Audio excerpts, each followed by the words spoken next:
finally, to our special segment, Resurgent Africa.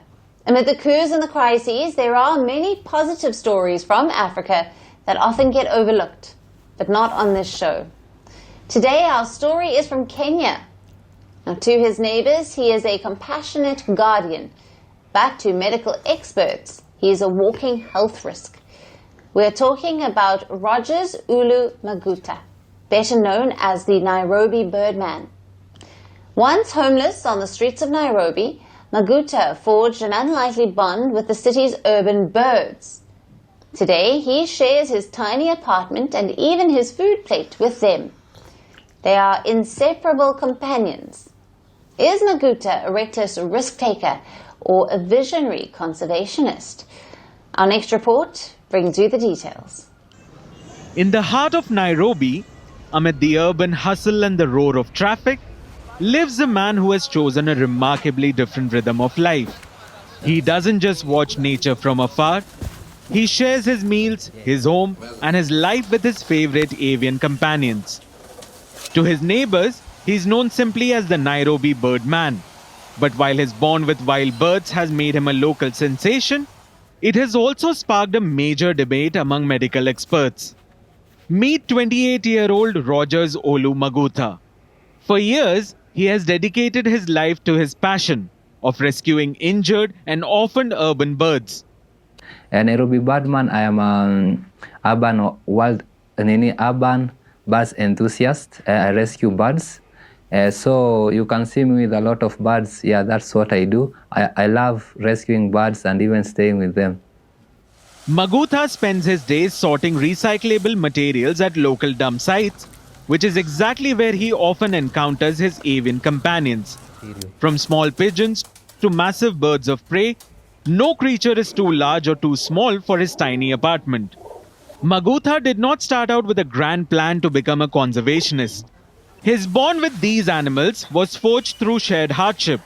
Years ago, while living alone on the streets of Nairobi, he found himself cold, isolated, depressed, and fighting to survive.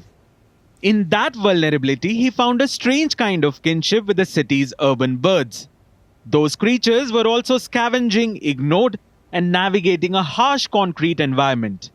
He began offering whatever small scraps of food he could find to the birds around him.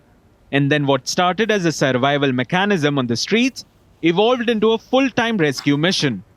So for me, mine is a rescue mission. I've been with the different species of birds, from the marabou stork, cattle egret, Adada ibis, African sacred ibis, barn owl, the pigeon, the black kites. But if you can see, I have now few birds. That shows you that when I rescue the birds and they are willing to go, or imefika ile place, they are healthy and they need to rely on themselves, I usually release the birds. Maguta's daily walks have turned him into a neighborhood celebrity, drawing crowds of curious children wherever he goes. He has tens of thousands of followers on TikTok and Instagram, where people watch him eating with the birds from the same plate. But this deep level of intimacy with wild birds has drawn heavy scrutiny from health experts. Medical professionals warn that close contact with wild birds carries a significant risk of zoonotic disease such as avian flu. But Maguta remains entirely unfazed. So the call for me to release the birds or about the zoonotic disease is something which is not, even me, I know about the disease, they are there. But for me, I've been living on the streets where we've been eating together, we've been sleeping together in the cold, but nothing ever happened to me. Right now, I'm working on the dumping site where I sort recyclable material. Despite the warnings, Maguta takes careful steps to manage his unique flock, ensuring the meat eaters are fed separately from the birds that share his personal dinner plate. He can be seen offering spoonfuls of rice directly to his pigeons, unbothered by the proximity or the potential hygiene concerns. Maguta believes that humanity has lost its connection to the natural world, and he sees himself as a living example of what is possible. So for me, I will tell the people, issuing threat is not a solution. Empowerment is the solution. Actually, I am one of a kind in this country and Africa and the world, because most of the people, they didn't know about this. We used to see something like this on TV, on movie. which is fiction.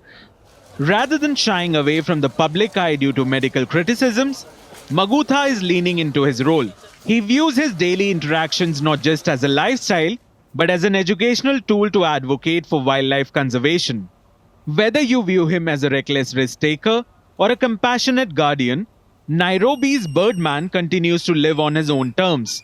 Undeterred by the warnings of science, he remains dedicated to the feathered friends who found safety under his roof. The world moves